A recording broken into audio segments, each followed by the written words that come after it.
Runner Chapter 19. Again, the car signals. By the time we drove past the bullet-ridden sign that read, "The Khyber Pass welcomes you," my mouth had begun to water. Something inside my stomach churned and twisted. Ferd, my driver, threw me a cold glaze. There was no empathy in his eyes. "Can we roll down the window?" I asked. He lit a cigarette and tucked it between the remaining two fingers of his left hand, the one resting on the steering wheel. Keeping his black eyes on the road, he stopped forward, picked up a screwdriver lying between his feet, and handed it to me. I stuck in it the small hole in the door where the handle belonged and turned it to roll down by the window. Ferret gave me another dismissive look, this one with a hint of bald surprise and animosity, and went back to smoking his cigarette. He hadn't said more than a dozen words since we would depart from Jarmon Fort. Tashkor, I muttered. I leaned my head out of the window and let the cold mid-afternoon air rush past my face. The drive through the tribal lands of the Khyber Pass, winding between cliffs of shale and limestone, was just as I remembered. Baba and I had driven through the broken terrain back in 1974. The arid imposing mountains sat along deep gorges and soared to jagged peaks, all fortresses set over wall and crumbling chopped the cracks. I tried to keep my eyes glued to the snow-capped Hindu Kush on the north side, but each time my stomach settled even a bit, the truck skid around yet another turn, rousing to a fresh wave of nausea. "Try my lemon." "What?" "Lemon. Good for sickness," Fred said. "I always bring one for the drive." "No, thank you," I said. There mere through the of adding acidity to my stomach stirred me more nausea. Fred snickered.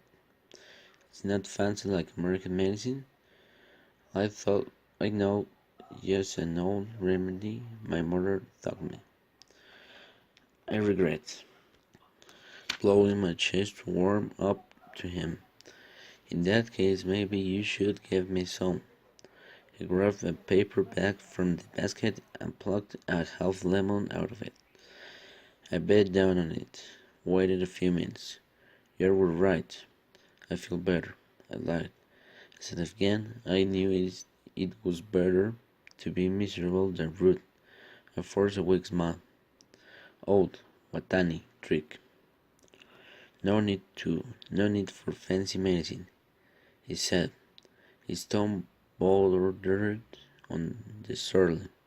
He flicked the ash of his cigarette and gave himself a self-satisfied look in the rearview mirror.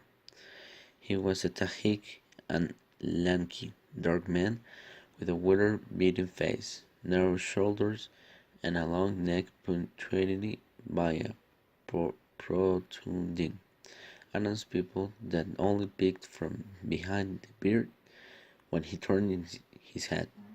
He was dressed much as I was. Thug, I suppose that was really the other way around.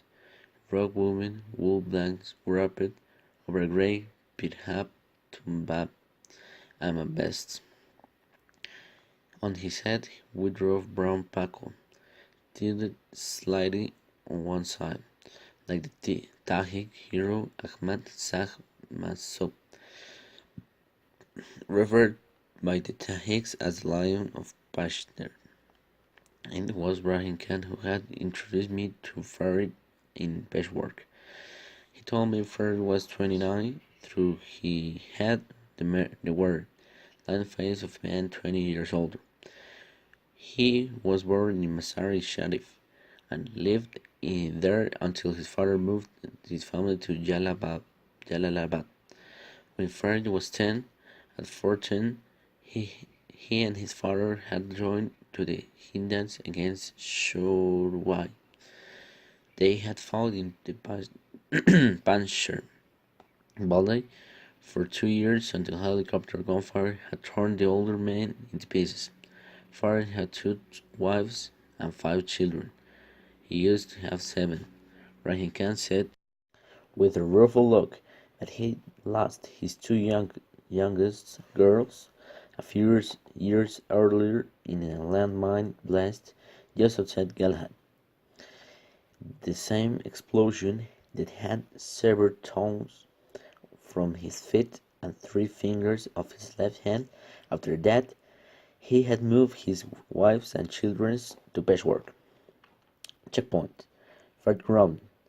I slapped at my seat, arms folded across my chest, forgetting for a moment about the nausea.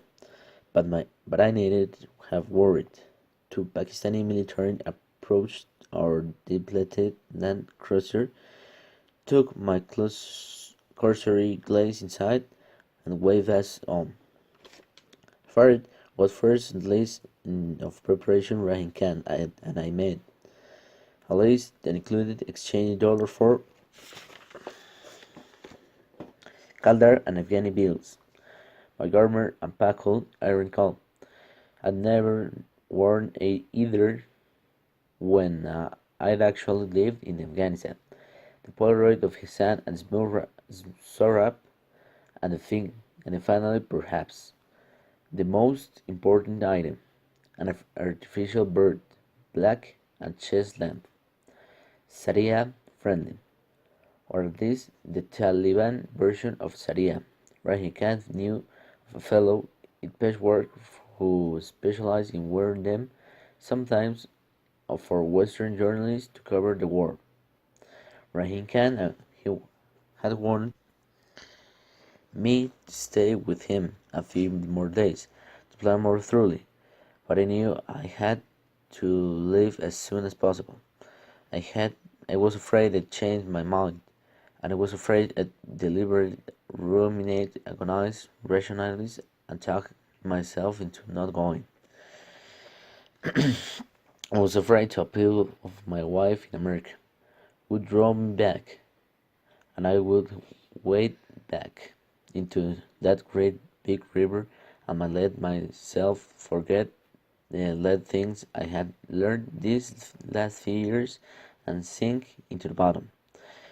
I was afraid that I'd let the waters carry me from what I had to do, from Hassan, from the past that had become calm, and from this one's last chase and redemptions. So I left before there was any possibility of that happening. As for Soraya, tell her I was always going back to Afghanistan wasn't an option. If I had, she would have booked herself on the next flight to Pakistan. We had crossed the border and signs of poverty were everywhere. On either side of the road I saw chains of little villages sprouting here and there, like discarded toys among the rocks, broken mud houses, and huts considered little more than 4 wooden poles and tattered clothes as a roof, as said. Children dressed in rags chasing a soccer ball outside the hunts. A few miles later, I spotted a cluster of men sitting under handshakes like a row of crows on the carcass of an old burned-out Soviet tank. The wind flirting the edge of the blankets threw around them. Behind them, a woman in a brown burqa carrying large over a string of mud houses. Strange, I said. What? I feel like a tourist in my own country, I said, taking my goatherd, leading half-dozen emaciated goats along the side of the road. Fred snickered, tossed my cigarette. You still think of this place as your country? I think part of me always will, I said more defensively than I had intended. After 20 years of living in America, he said, severing the truck to avoid the pothole and size of the beach ball. I knew. I grew up in Afghanistan. Fired sneaked again. Why do you know that? Never mind, he murmured. No, I want to know. Why do you do that? This review mirror? I saw something flash on his eyes. Do you want to know? He sneered. Let me imagine if Sahib. You probably lived in a big 2 or 3 story house with nice backyard and your garden filled with flowers and fruit trees. I'll get it, of course. Your father drove an American car. You had servants, probably Hazaras. Your parents hired workers to guard the house from the fancy menhaps. They threw so their friends would come over to drink and boast about their travels in Europe or America. And I would be my first son's eyes that this is the first time you've ever worn a paco, grin at me, a rebelling and